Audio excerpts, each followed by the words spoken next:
Hi, I'm Tom with the Vending Business Show here again with Larry Towner, the vending business consultant. And today we're talking about operational scheduling for profit. So, what's that about, Larry? Well, let me ask you a question, Tom, because you know I'm big on questions. Do you like to make profits? Oh, yeah.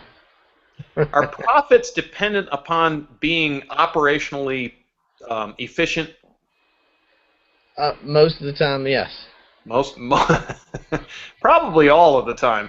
But in the vending business, so this topic of conversation that we're going to talk about is how you set your scheduling up for the aspects of the vending business, which largely has to do with your route scheduling and also your service scheduling to a lesser degree. But they need to be intertwined together. So I'm going to kind of put them together. As you all know, if you're in the vending business, you're going to have a series of vending accounts, as it were, that are going to need to be serviced on a regular basis. And your scheduling will determine how profitable you are in your endeavors to go out and service these accounts. So, Tom, just offhand, you know, you're associated with the vending business to a degree. What do you think are some of the factors that play into running a vending route? Well, the location of the machines, from where your operation is located, how Right, far so the you have. physical location of the machines, right, and that would include the address of the place, and I'm going to throw in there also the fact of where are they in the building, because if you have there's a difference between between an operation that has machines that are close to a door, or say up on the 30th floor of a building is a bit of a difference. So that's one of the things. What other things do you think matter? Just having the capability of servicing a number of accounts with one route at one shot, basically. At one stop, if you want to call it that. Meaning, can you service multiple accounts via one place where you park the truck, right? That Right, kind of right. yeah. So that's one of the things. What about the number of machines in an account? Do you think that matters? Oh yeah. The more you're servicing at one stop, the better, probably. Well, that's the question is that's the interesting part. Is that the truth or not?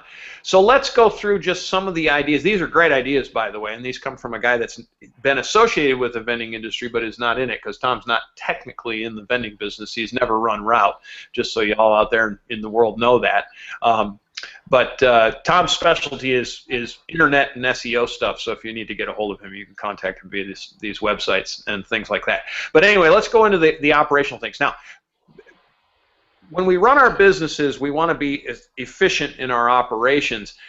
There's a couple of different ways to go about it. Some of our people in the vending business schedule by time, meaning that they're going to go in and they're going to service these accounts on a very regular basis, be it every day, twice a day, once a week, every 2 weeks, things like that. That's one concept of how to do your scheduling, and it's an effective concept for an awful lot of people. There are other ways to do it. The way that I always did my scheduling was I based it on the amount of money on a gross sales figure based on a profit figure that was determined as that's when I did my scheduling. And I actually broke that down per machine. And as Tom, you said earlier, you know, you want to go in, you want to service as many machines as possible.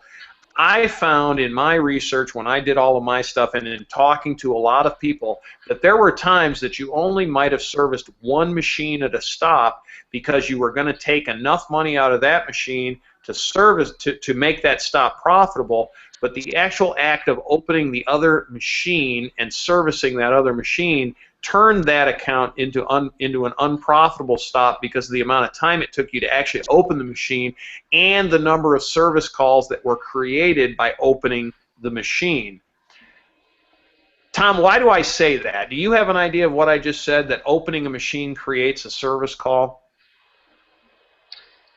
That's an interesting one, Larry. I'm not sure what you mean there. Well, I think if you're in the vending business and you go out and you look at the number of machines you have, and this information comes through the various different organizations, NAMA and things like that, but it also comes from other advisors and other business people too that are in the vending business, is that every time you open a machine up, you open the possibility for there being a service call on that machine, because things happen when you open the door. The computer resets, the validators and changers cycle, it's just things happen. Wires get moved, and things get pinched, and stuff happens, you know. And sometimes, if part of your system isn't to actually test vend the machines before you leave, which by the way takes time, you might create service calls. I can tell you from personal experience, every time a machine door opened, I got a huge number of service calls where the guy was just here and now it doesn't work.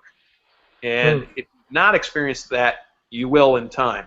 So it requires a test vending period. Anyway, so you can go in, you can service one machine, you take your gross amount out, and the other machine, now I'm thinking of one account I had in particular. We service the account every week. We only service the snack machine every 2 weeks because it just didn't pay to open that machine every single week.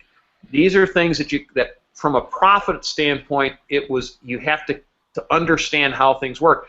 Plus, just servicing that soda machine was bing, bing, bing, in and out. He could be in and out of that machine in 20 minutes, where to service the snack machine and the soda machine was going to take him an hour. He could get to a next drink machine and service that one and be gone. He could do 3 drink machines in an hour versus 1 snack machine, 1 drink machine. These are the concepts you have to think about when it goes to scheduling, when you schedule on profit or on gross. I did it on gross sales. And I used a figure of, I looked at my local HVAC guy, right, the guy running a heating, ventilating, and air conditioning truck, the guy that's out there running. What's he charge you? Tom, what's an HVAC guy charge you to make a service call to your house? Maybe $300. Well, I mean, what's the service call? Just showing up. A service call is going to be at least $75 to $100. Yeah, $75 to $100. That's essentially his cost to run the truck for an hour. That's how I did my figures. Anyway, think about this stuff, folks. Put your scheduling into that kind of mode. How do I get the most money out of those machines on the service schedules?